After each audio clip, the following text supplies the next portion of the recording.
Hello everyone, this is प्रकृति और law prep judiciary के यूट्यूब चैनल पे मैं आप सभी का बहुत बहुत स्वागत करती हूँ। अभी हम लोग एविडेंस एक्ट और भारतीय साक्ष्य अधिनियम को कंपेयर करके पढ़ रहे हैं। हमने सेक्शन 27 तक कंप्लीट कर लिया था। आज हम सेक्शन नंबर 28 से डिस्कस करने वाले हैं।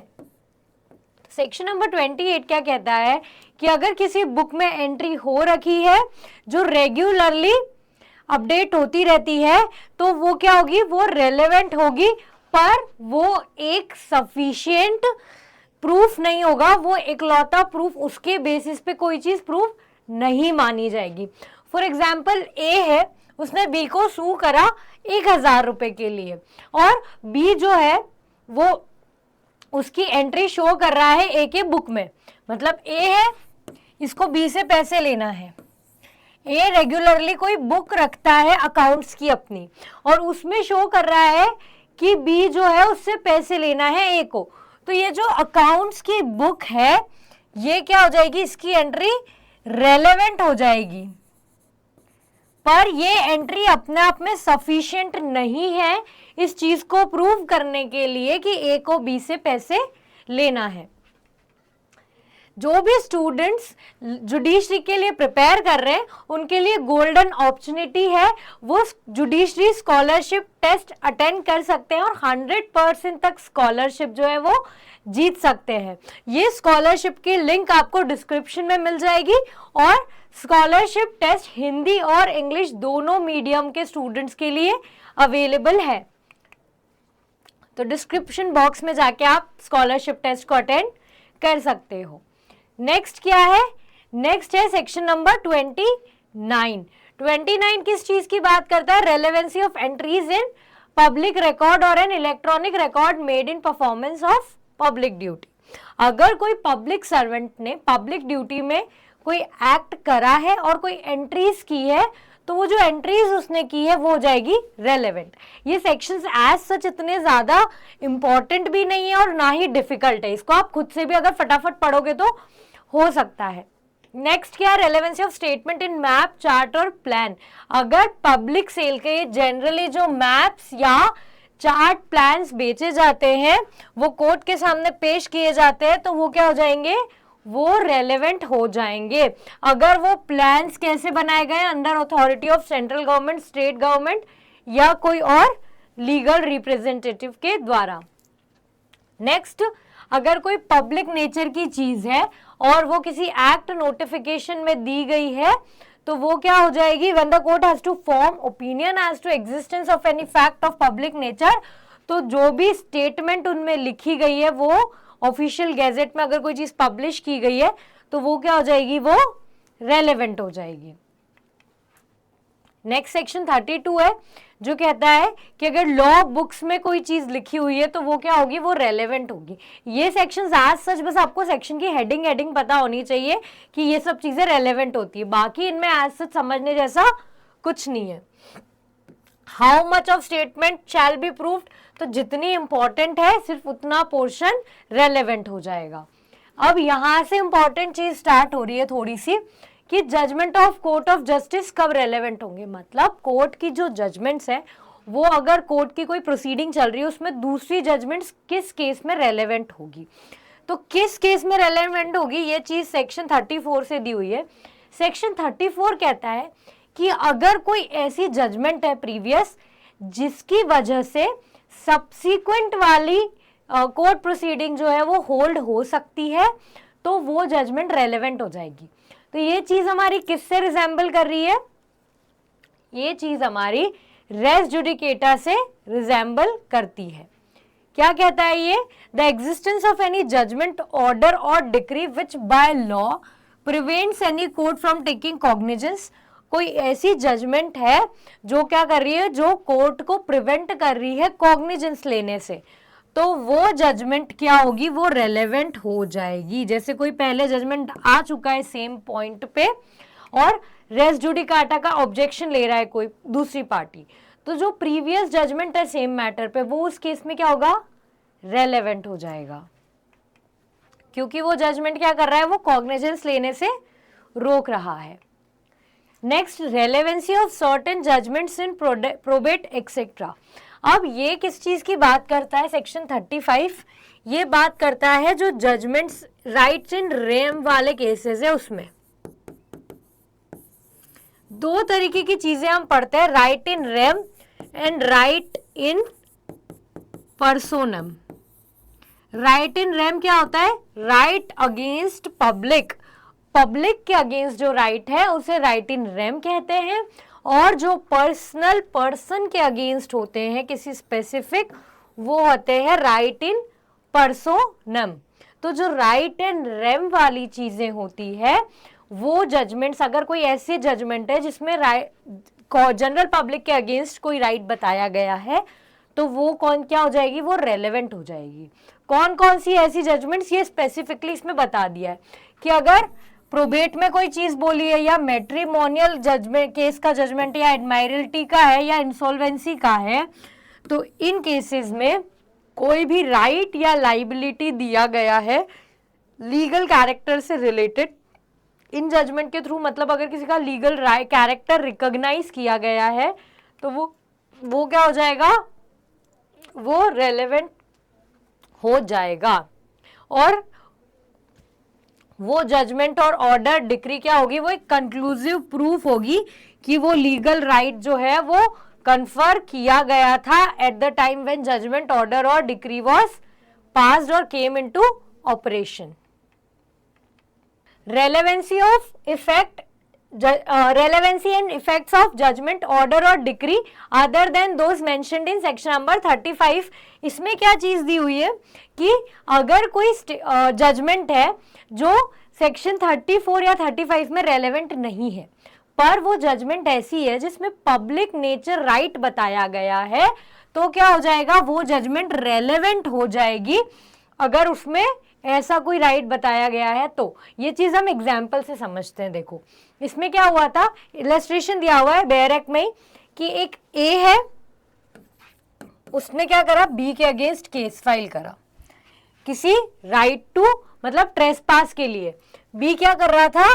बी कहीं से निकल रहा होगा, तो ए ने बी के अगेंस्ट ट्रेसपास का केस फाइल कर दिया, जिसमें बी ने क्या डिफेंस लिया कि मेरा एक्ट कोई ट्रेसपास नहीं है, मैं जहां पे कर रहा था, मतलब जहां से मैं निकल रहा था, वो क्या है? वो एक पब्लिक वे है। ये चीज बी ने क्लेम करी, बी के फेवर में जजमेंट भी आ गया।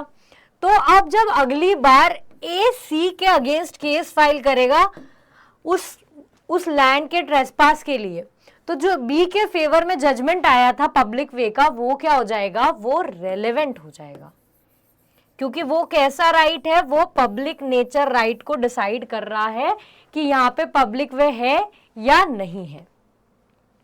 आई होप ये चीज आपको क्लियर हो गई होगी 36 वाली। नेक्स्ट है 37, judgment etcetera other than those mentioned in section number 34, 35, 36 when relevant. अगर कोई जजमेंट है जो 34, 35, 36 में फॉल नहीं कर रहा है, तो क्या वो जजमेंट रेलेवेंट होगा? वो जजमेंट रेलेवेंट नहीं होगा। पर वो सिर्फ और सिर्फ कब रेलेवेंट होगा? जब वो या तो जजमेंट अपने आप में ही फैक्ट इन इशू है, जैसे वो जजमेंट से रिलेटेड ही क्वेश्चन कोर्ट के सामने आ रहा है, या फिर वो रेलेवेंट है किसी और प्रोविजन में इस एक्ट के। कहां से कहां तक रेलेवेंसी वाले प्रोविजंस है? तो रेलेवेंसी वाले प्रोविजंस हमारे सेक्शन 50 तक दिए हुए हैं बीएसए में। तो सेक्शन 50 तक जो दिए हुए हैं प्रोविजन, उनमें कहीं और अगर ये रेलेवेंट है तो रेलेवेंट मान लिया जाएगा, पर वो इन ऊपर वाले में नहीं है। अगर ऊपर वाले 34, 35, 36 में नहीं है तो क्या होना चाहिए? या तो फैक्ट इन इशू हो वो, या वो रेलेवेंट फैक्ट हो, सिर्फ तभी वो स्टेट जजमेंट जो है वो क्या होगी? रेलेवेंट मानी जाएगी। जैसे ए और बी जो है, ये क्वेश्चन, ये इलस्ट्रेशन बहुत इंपॉर्टेंट है। यहां से क्वेश्चंस आपको कई बार प्रीलिम्स में मिल जाएगा। क्या क्वेश्चन, क्या है ये इलस्ट्रेशन? तो ए जो है, A and B separately sue C for a libel which reflects upon each of them. C in each case says that the matter alleged to be libelous is true and the circumstances are such that it is probably true in each case or neither. अब A obtains a decree against C for damage on the ground that C failed to make out his justification. The fact is irrelevant as between B and C. जो judgement है वो इन दोनों के बीच में relevant नहीं होगी. क्यों? क्योंकि ये किसी में भी फॉल नहीं कर रही है. इसलिए ये जो जितनी भी इसकी जजमेंट जो भी इलस्ट्रेशंस है ये बहुत बहुत इंपॉर्टेंट है. तो सारे स्टूडेंट्स ये अच्छे से पढ़ेंगे जो इलस्ट्रेशंस है ये. क्योंकि देखो सी जो क्वेश्चंस बनते हैं ये वाले एप्लीकेशन बेस्ड, तो जब एप्लीकेशन बेस्ड बनते हैं तो हम कंफ्यूज हो जाते हैं. क्यों? क्योंकि हमें लगता है यार इसका आंसर क्या होगा, ये रेलेवेंट होगा नहीं होगा. पर जब भी एप्लीकेशन बेस्ड बनते हैं आप नोटिस करोगे चाहे किसी भी जुडिशरी में पूछे वो ना इलस्ट्रेशन से ही रेफरेंस ले रहे होते हैं या इलस्ट्रेशन ऐसा का ऐसा ही सेम पूछ लेते हैं. तो अगर हमें इलस्ट्रेशंस पता होंगे तो हम एप्लीकेशन बेस्ड क्वेश्चंस जो है वो उनका आंसर कर सकते हैं. स्पेशली अगर आप आरजेएस का पैटर्न देखो या एमपीसीजे का देखो तो इन केसेस में क्या होता है, इन एग्जाम्स में एप्लीकेशन बेस्ड क्वेश्चंस कम होते हैं, डायरेक्ट क्वेश्चंस ज्यादा होते हैं. और अगर एप्लीकेशन बेस्ड पूछेंगे तो वो क्या पूछेंगे, तो वो जो इलस्ट्रेशन है बेरेट के वो ही डायरेक्ट पूछ लेंगे. जनरली ऐसा ही होता है, ऐसा नहीं है कि वो अलग से कोई क्वेश्चन बनाने बैठ जाते हैं. नहीं, या तो वो प्रीवियस ईयर में कोई चीज पूछी हुई है वहां से पूछते हैं या फिर एप्लीकेशन बेस्ड ये जो इलस्ट्रेशन है इसी में थोड़ा बहुत कुछ मॉडिफिकेशन करके और पूछ लेते हैं. तो इसलिए कौन कौन से सब्जेक्ट के हमको अच्छे से पढ़ना है, देखो इलस्ट्रेशंस बीएनएस के पढ़ना है, बीएसए के पढ़ना है, बीएनएस के, कॉन्ट्रैक्ट एक्ट के भी जो इलस्ट्रेशंस है वो बहुत बहुत इंपॉर्टेंट है.